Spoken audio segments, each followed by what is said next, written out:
The member for Corangamite has the call. Thank you, Speaker. My question is to the Minister for Employment, Workplace Relations, Financial Services and Superannuation. Will the Minister update the House on the government's plans to improve flexibility and fairness for working families? Are there any obstacles to these plans? The Minister for Employment and Workplace Relations has the call.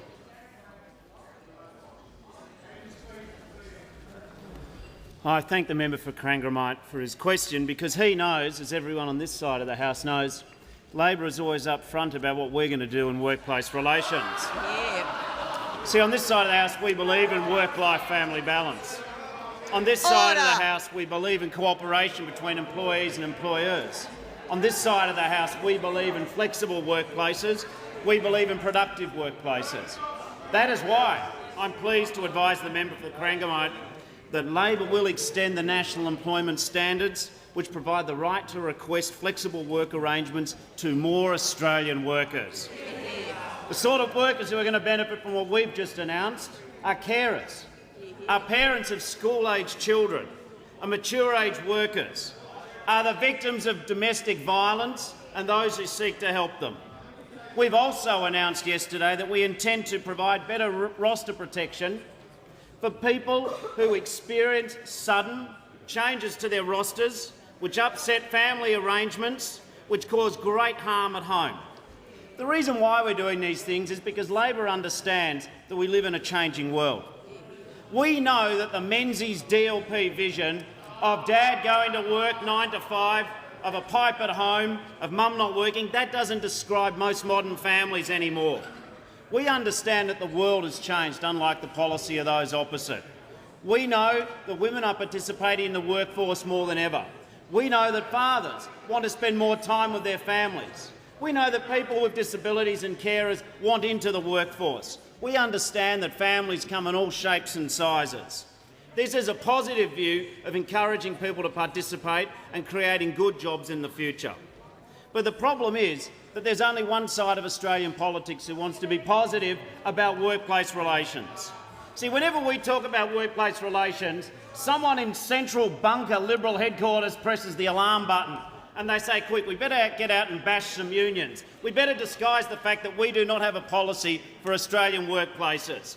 Even better, someone in Liberal Party headquarters presses the button, quick, let's rake over something 20 years ago as a revenge against our Prime Minister, because at least we talk about workplace relations. I'll tell you about Liberal flexibility. Because they won't. Under Liberals, it's more flexible to sack someone, it's more flexible to cut their pay, it's more flexible that they don't have job security. Under Labor, our definition of flexibility is productivity, it's modern families getting a decent go in the workplace. I love it when Tony Abbott, when the Leader of the Opposition, reminds everyone, as he did today, he's the worker's best friend. With friends like him, you don't need enemies. The member for Corangamite on a supplementary. Thank you. Order!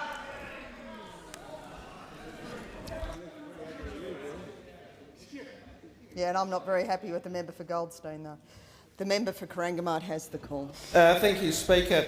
On my supplementary question, what other ways is the government supporting working Australians to build their prosperity, and what level of support is there for the government's plans? The Minister for Employment and Workplace Relations has the call and will be heard in silence. Labor is doing a lot to promote prosperity in this country. That is why we have seen, while Labor's been in office, the creation of 850,000 jobs. But we know that there's a group of people in Australia who want to hold our prosperity back. Who would these people be? They'd be people who don't support the automotive industry. They'd be people who don't support the national broadband network. They'd be people who've never met a public servant they didn't want to sack. There is a clear choice in prosperity.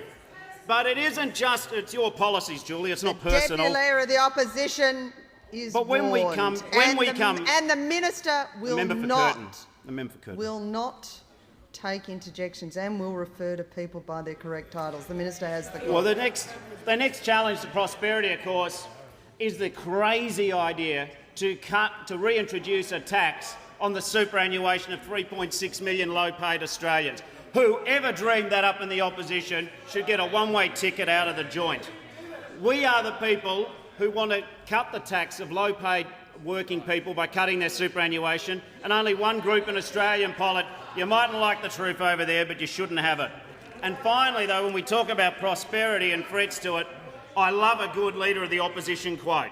What Mr Abbott said, talking about work choices, he said, the Howard government's industrial legislation was good for wages, it was good for jobs, it was good for workers, and let's never forget about it. I tell you one thing, we'll never forget about it, but I don't agree with the rest of that quote.